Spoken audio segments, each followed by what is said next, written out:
You're listening to The Cultured Bumpkin, a literature podcast with Jake Phillips, where we present audiobook quality readings of the classics for your enjoyment. Thank you for stopping by. And remember, just because you're a bumpkin doesn't mean you can't be cultured. Hello and welcome to The Cultured Bumpkin. Today I have something a little different. It's kind of fun. Okay, I've mentioned it before, but I'm on TikTok, and I like to do stuff like Shakespeare monologues and sonnets in a Southern accent, right? Or, some classic poem in a Southern accent. And that's not every post, but I do it a lot. Well, one time I did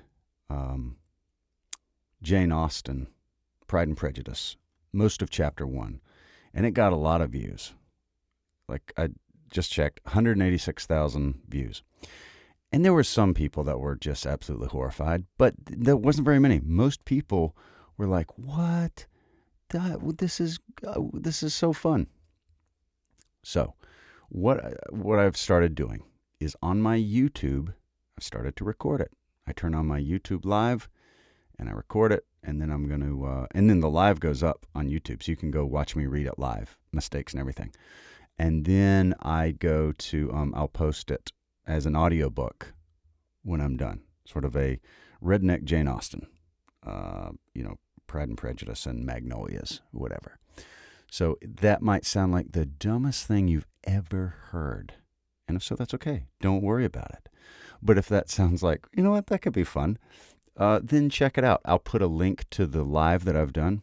So earlier this evening, I recorded chapters 1 and 2 of Pride and Prejudice in, all Southern accents. And Miss Bennet, oh my dear, how can you be so tiresome? She's a sassy lady. It was fun. Anyway, I'll post the link to that live where both chapters are on there. And you can check it out if you want to. And then if you would, subscribe to my channel and check out the other stuff I have. But also that's where I'm going to be putting the recordings, if, like I said, if you're interested. And now for this episode, I've done chapter 1.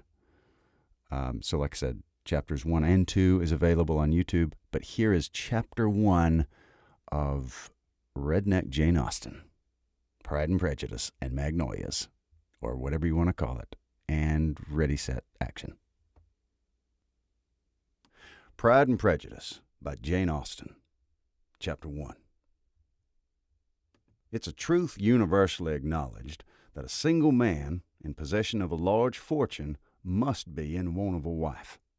However little known the feelings or views of such a man may be on his first entering a neighborhood, this truth is so well fixed in the minds of the surrounding families that he is considered the rightful property of some one or other of their daughters.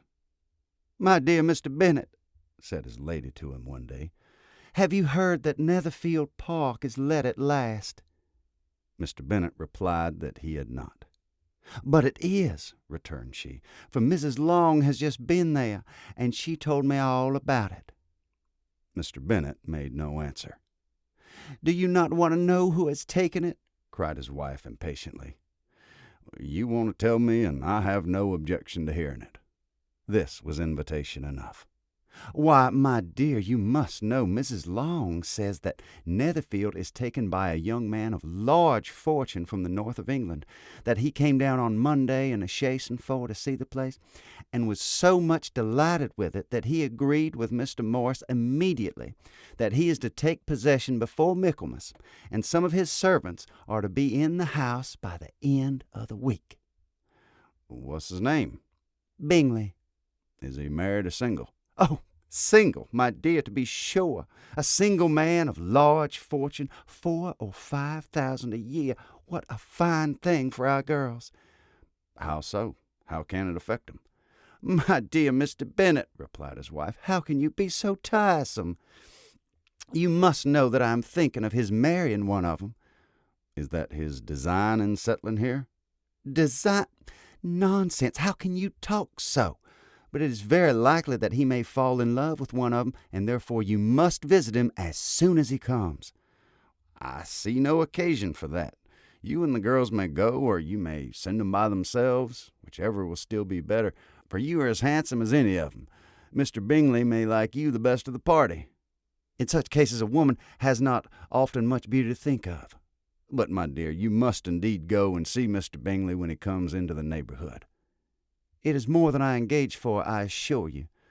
But consider your daughters.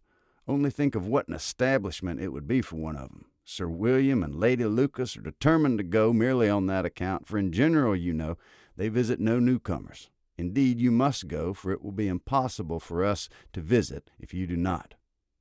I desire you will do no such thing. Lizzie is not a bit better than the others, and I am sure she is not half so handsome as Jane, nor half so good-humored as Lydia, but you are always giving her the preference. They have none of 'em much to recommend 'em, replied he. They're all silly and ignorant like other girls, but Lizzie has something more of a quickness than her sisters. Mr. Bennet, how can you abuse your own children in such a way? You take delight in vexing me. You have no compassion for my poor nerves. You mistake me, my dear. I have a high respect for your nerves. They're my old friends. I've heard you mention 'em with consideration these last 20 years at least. Mr. Bennet was so odd a mixture of quick parts, sarcastic humor, reserve, and caprice that the experience of 23 years had been insufficient to make his wife understand his character. Her mind was less difficult to develop. She was a woman of mean understanding, little information, and uncertain temper. When she was discontented, she fancied herself nervous. The business of her life was to get her daughters married. Its solace was visiting and news. Okay, there you go. Most people either love it or they hate it, or they think it's okay. So, depending on where you are, you can check for more on YouTube. And if not, you can just skip to the next episode where there's more normal type of stuff. Anyway, thank you very much for listening, and we'll talk to you next time. Remember, just because you're a bumpkin doesn't mean you can't be cultured. You've been listening to The Cultured Bumpkin, a literature podcast with Jake Phillips. Thank you very much for listening. I really do appreciate it. If you enjoyed this, would you mind going and subscribing and leaving a nice review on whatever podcast platform you heard this on? I would really appreciate it. Thank you very much for listening, and we'll see you next time.